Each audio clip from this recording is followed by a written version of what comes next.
welcome to my kitchen. Today we're going to be making Huevos Rancheros.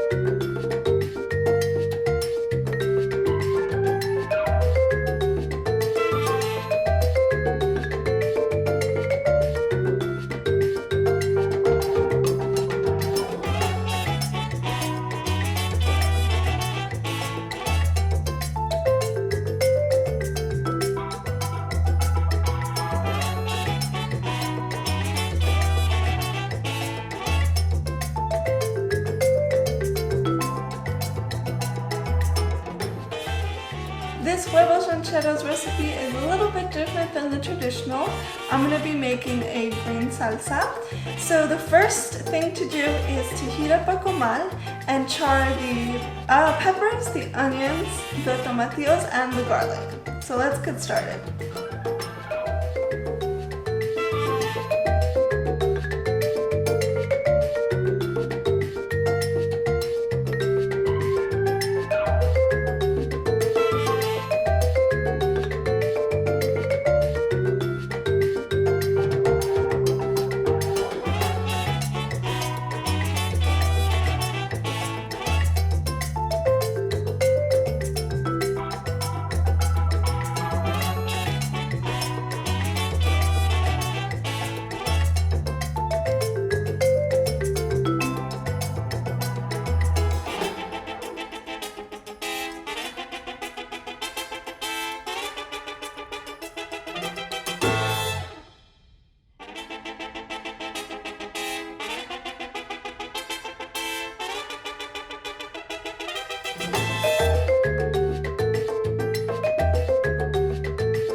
Thank you so much for watching my video. I hope you liked what you saw. If you did, give the video a big thumbs up, leave a comment, and subscribe. And don't forget to ring the bell button. Bye!